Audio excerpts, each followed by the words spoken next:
Well, I'm here today to talk to you about archives, which is probably something you don't really think about, well, ever, let alone on a day like today that's so much about the present and the future. But today I want to tell you about how we can find community in these collections of the past. I've worked in archives for a while, both as a researcher and as an employee. One thing has really stood out to me, and that's that traditional research methods might be missing the best information in an archive about a community. Generally, when you're doing research in an archive, your research subject is the central question.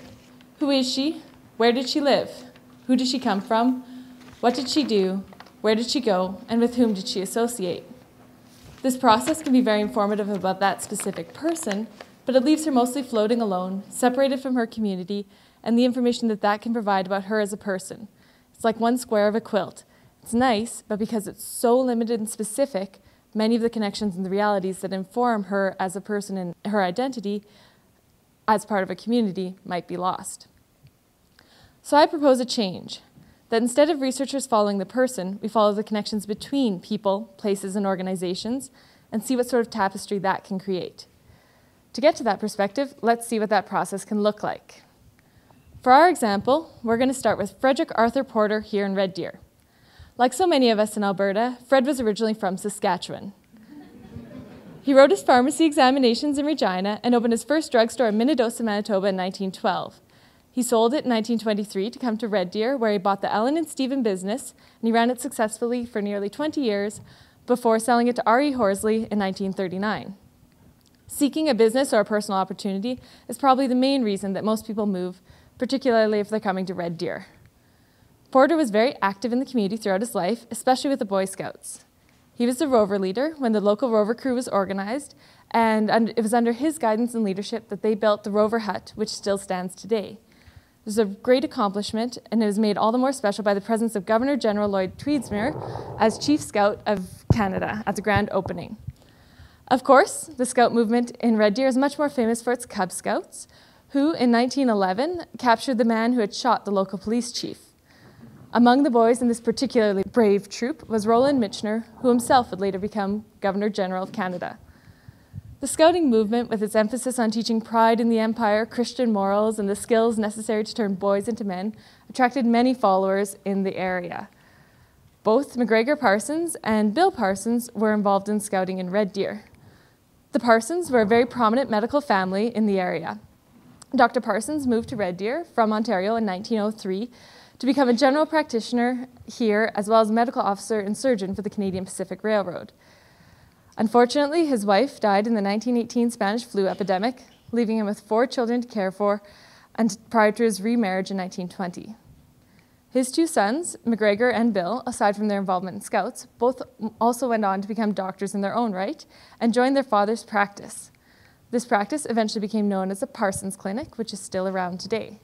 Another piece of the Parsons legacy is the Dr. Richard Parsons Auxiliary Hospital. It was the first auxiliary hospital in Alberta that was built in conjunction with an active treatment facility. While both sons were accomplished doctors, while also being involved in professional and community organizations, we're going to follow Dr. Bill Parsons' thread.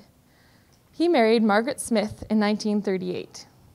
Margaret Parsons was originally from Calgary, and she was an excellent student there. She earned her Honours Bachelor of Arts degree in English from the University of Alberta in 1935. Then she took that and taught high school in Olds, Alberta for 2 years prior to marrying Bill and moving to Red Deer. As soon as she moved here, she immediately started volunteering with the Girl Guides and the Red Deer Home and School Association. She was then elected as a trustee with the Red Deer Public School District in 1955 and re-elected in 1957 and 59. Following the 1959 election, Parsons became Red Deer's first female chair of the Public School Board.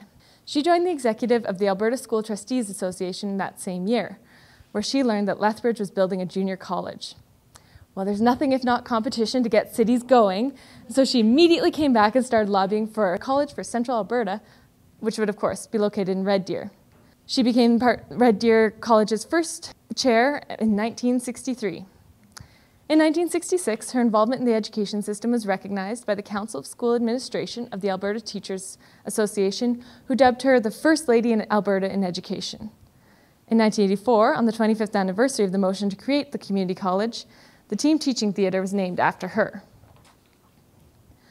Margaret Parsons was also an alderman on the Red Deer City Council from 1968 to 1967. From the looks of this photo, it seems like that group had a pretty good time while they were in office. While on City Council, she also held a post on the Recreation Committee.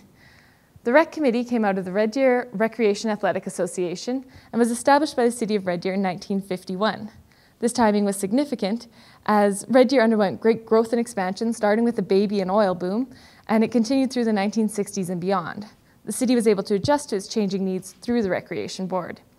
Now, there are quite a few prominent names on this list. You probably can't read them all, but there's Morris Flewelling, whom you might recognize as the current mayor of Red Deer. But at the very bottom is Mary Cuthbertson. She was also on the Rec Board, and she's the first person we've encountered in our journey so far who has absolutely no records of her own in the archives.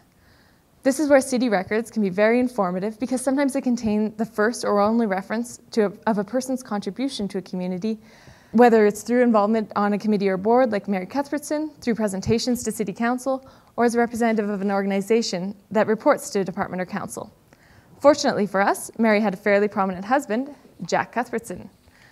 John Ormond Jack Cuthbertson moved here with his family in 1939. He served on the Royal Canadian Air Force from 1943 to 1945, returning to finish his high school education in Red Deer, and then going on to the University of Alberta, where he graduated in 1955 with a degree in commerce. He returned to Red Deer, where he worked as an account manager for the Red Deer Advocate, the local newspaper, and then became a partner in an accounting firm. He also served as chairman on the Institute of Chartered Accountants of Alberta and was their first president from outside of Calgary or Edmonton in 17 years.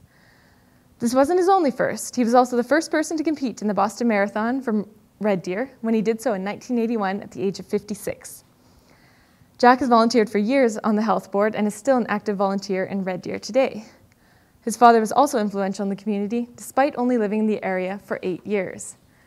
Jack Cuthbertson Sr. was one of 3 men who helped to introduce the Air Cadets to Western Canada when he started a flight in Penhold in 1940. In 1941, the Air Cadet League was officially formed, and the Pioneer Squadron, made up of the flights from the area, became known as No. 7 Penhold Squadron. Mr. J. Cuthbertson was adjutant of that group. He didn't come here to start the Air Cadets, however. He came here in 1939 to manage the Bank of Montreal. This building, with its unique yellow sandstone construction, was originally built as a merchant's bank in 1912 in Red Deer's booming downtown.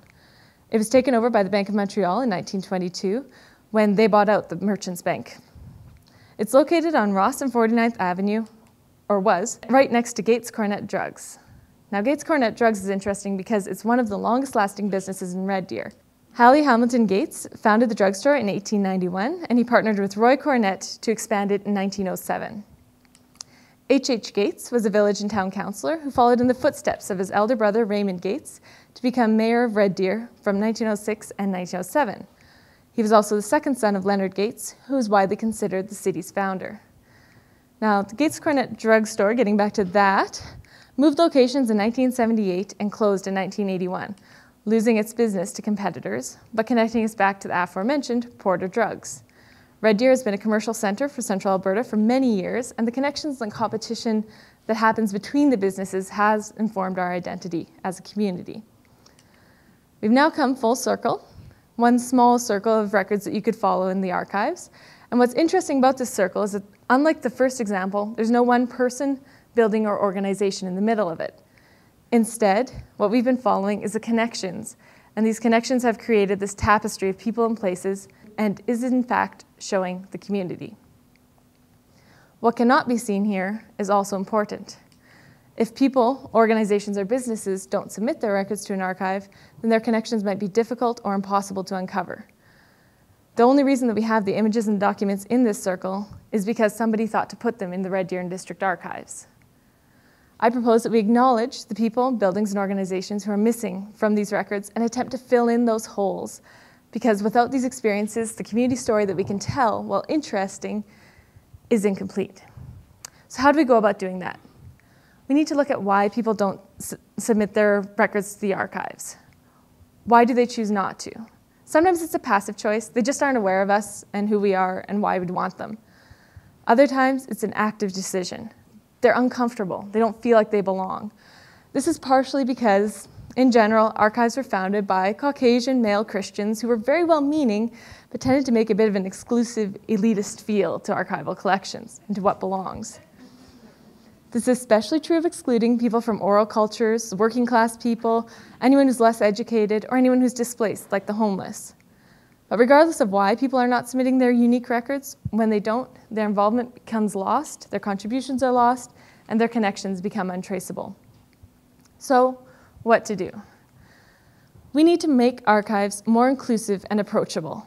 There has been a push within the archival community for outreach that engages new audiences, particularly on the internet and for digital records, and by making connections with Aboriginal communities. We need to expand on those efforts whenever possible. We can also help people make their records in a recordable format. There was a big drive to record oral histories and memories, particularly with pioneers in the 1960s up to about the 1980s.